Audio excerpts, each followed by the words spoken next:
Hope all is going well and you're having a beautiful, blessed day. And I hope you had a fantastic Merry Christmas with your family and friends.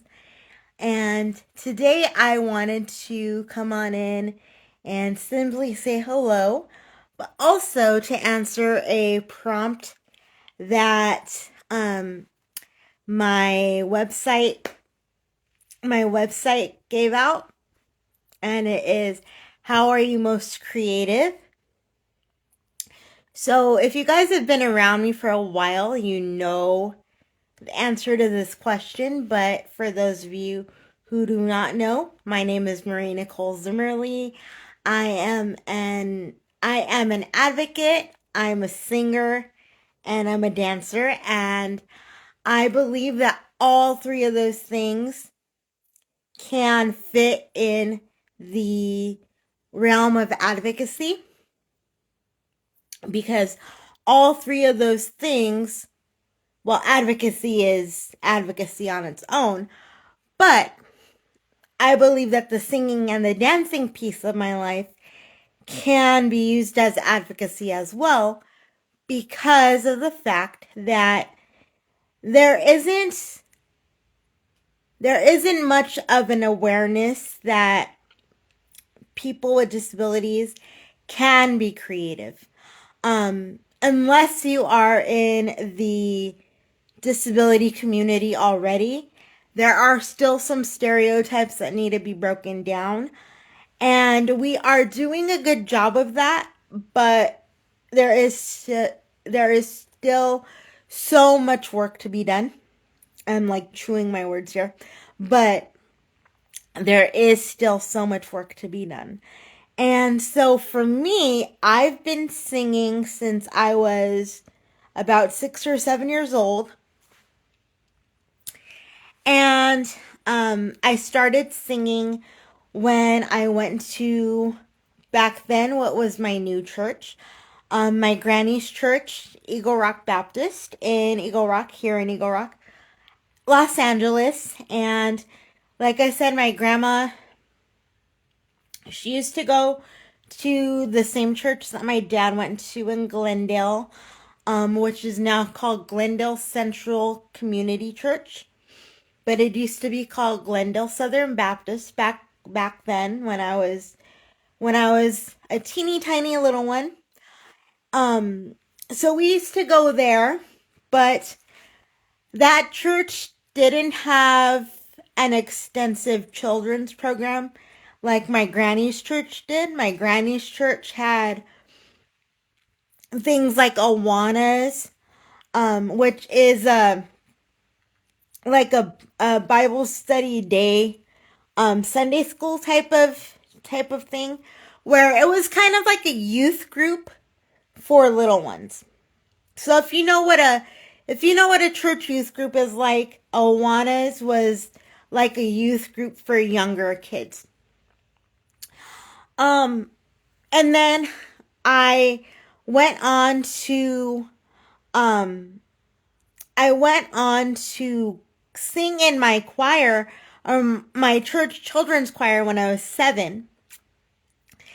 And then from then on, I never stopped singing, but I have to backtrack for a minute and say that that's not when I first that's not what I when I first started singing my in life. I first started singing in life when I first started talking. And I have to apologize because my phone just froze for a minute. So, if you didn't hear me say, I did sing when I was little. I went to my granny's church, and one of the first activities that I participated in was Awanas. And Awanas is like a youth group for younger elementary school kids. And so, and then after that, I started singing when I was 7. But my first actual audition for any choir of any sort was when I was 7 in my school. the choir teacher came around to different classes to start the choir in our school, or the music teacher came around to different classes to start the choir in our school. And for the audition, we had to sing happy birthday. So I had to sing happy birthday to a friend like if it was their birthday. And so I got into choir. That was my first audition. And then I started auditioning for solos at church. And I was really like involved in that. I took some time off in from late high school to my early 20s from singing in choir because of some movement issues that I was having. And then I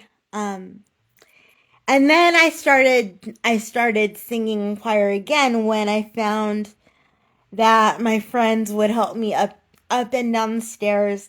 And then from then on, when things still got hard, and I believe that this is like a major part of my story as well, my friends and my church has never given up on me, and they just simply moved the practice area from upstairs to downstairs. So now we practice in what is the church library. And I'm really, really grateful that ERBC, my church, has been so accommodating for me my whole life.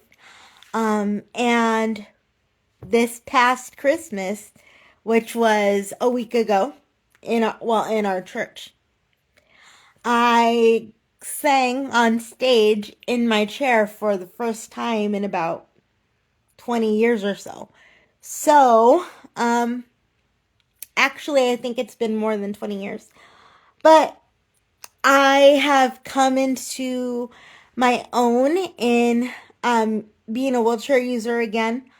And I love that I am accepting of being part of the community now. I don't want to repeat anything ad nauseum, so if you guys need to know that part of my life, please go either if you're on here on Instagram or if you're on the podcast app, any podcast app, please go and search the episodes where I start to talk about like my life as an advocate / wheelchair user. And actually what I'll do in the next couple days is I will actually create a list of episodes that I think that my newer listeners or my listeners that are not very consistent need to listen to in order to know who I am.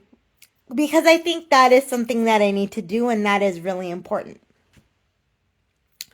So I will actually, for this next year, for 2025, I will be doing more life stuff, and I will also be doing more sermon notes. I know I need to get back on that because that is, my faith is my original cornerstone for this podcast.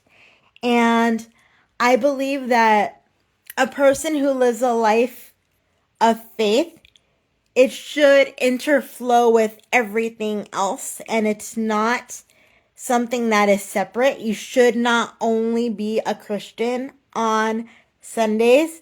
You should be a Christian every day of your life. But being a Christian doesn't mean that you have to live boring and that you have to live like you have no life. Which I have to say that when I became a Christian, I didn't look like one. Like, I physically did not look like one.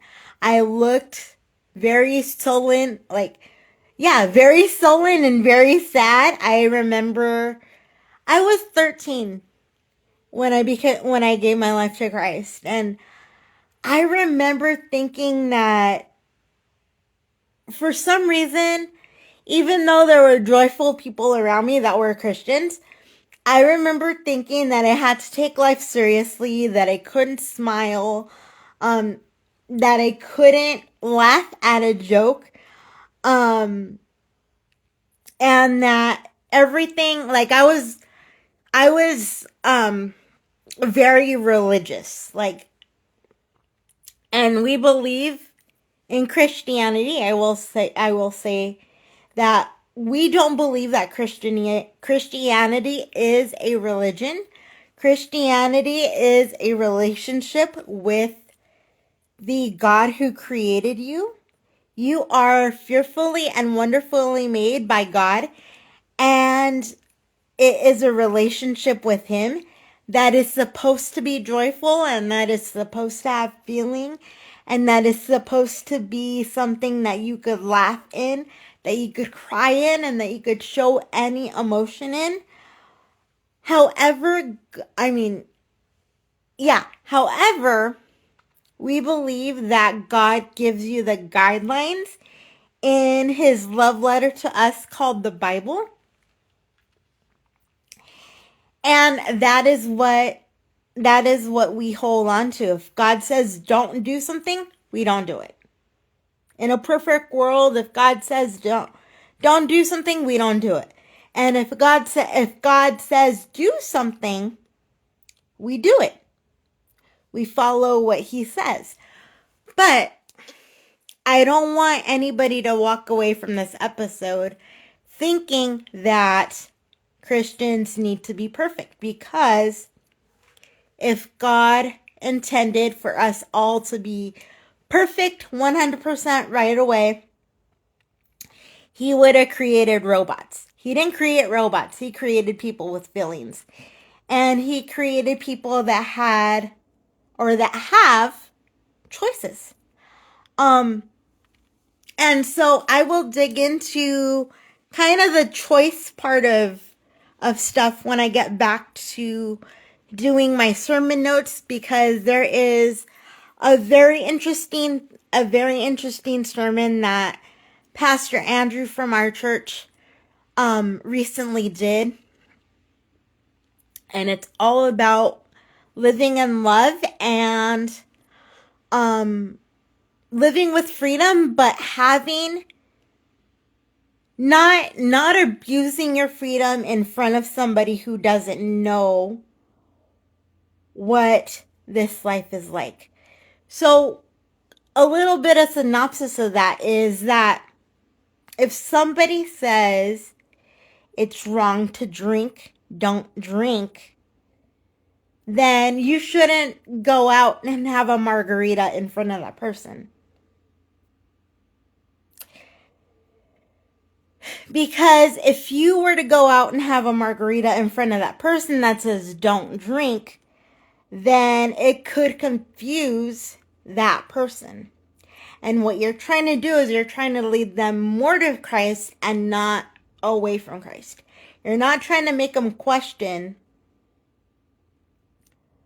what you're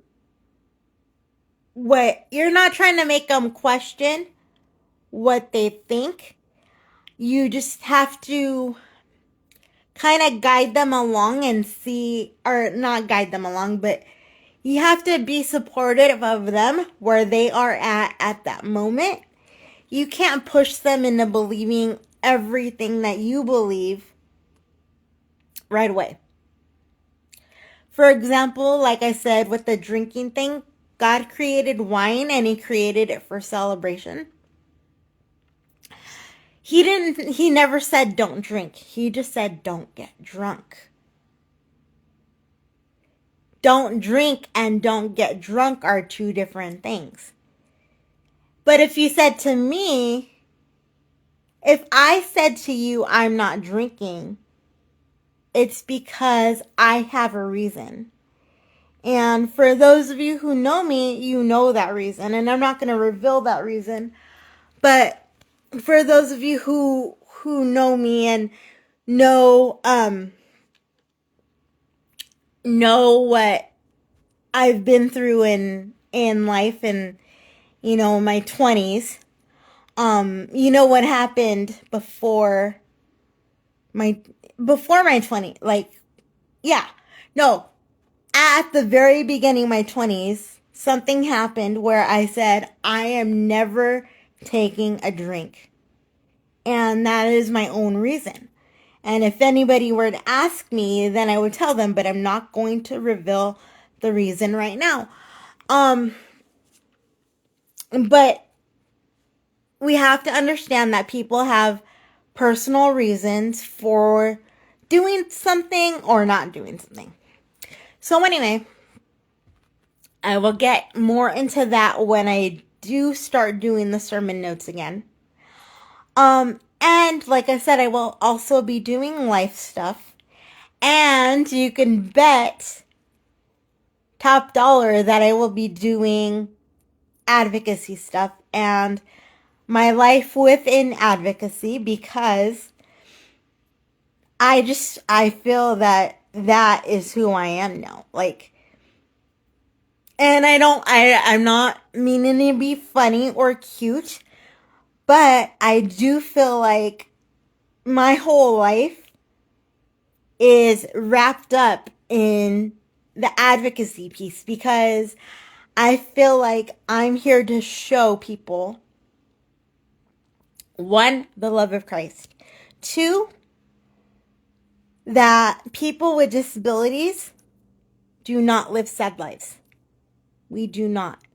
We live the most amazing lives. And even those people, even the people who are perceived as, oh wow, they can't do anything by themselves. Anything physically by themselves. I am here to tell you, because I've witnessed it, that those people definitely have brains in their heads, and they still have opinions, they still have ideas, and they still communicate the way that they communicate with either sign language or a iPad that has a program that talks, like, physically does the talking for them. But I guarantee you that even the most physically nonverbal person has so much power within them. And they have so many ideas within them. So there is nobody in this world that is absolutely nonverbal. That is a 100% falsehood, that there is people in this world that are nonverbal. They may be physically nonverbal, but the people that appear nonverbal, like I said, have ideas and have a way of communicating that is just so beautiful and so different. But you just need to exercise the patience and the kindness to listen to them. So anyway, you guys, that's me, and that is some of what you guys are going to experience this in the next year. And as I do different advocacy things, remember, advocacy for me is an umbrella of creativity and actual boardroom advocacy. I already got my full advocacy schedule, the boardroom side of it, for the year. And so I need to actually go sit down and plan that out with my calendar and my family. That way my family would know when I'm actually leaving the house to go to said boardroom. But I love what God is doing in my life, and I love sharing every moment of it when I can. I mean, every moment of it is not going to be like this, where I am going to be talking to you completely on camera. But I will be talking to you after the fact in most cases. So I hope that you stay tuned. I hope that you listen to that list when I do get it together. I will get it together in the next couple days. With the holidays, I might get a little busy, and I honestly have not finished celebrating with my family yet. But I will get that list together ASAP, I promise you. And then we will come back in the new year with new and different content. I will go back to the sermon notes as well as the questions that my blog prompts asked me. And also, I did buy myself a Christmas gift. They're called Writer's Dice. And I saw them on The View actually. And what you do is you pick a one or two dice every day out of this little container, and it's supposed to jog your ideas to write about.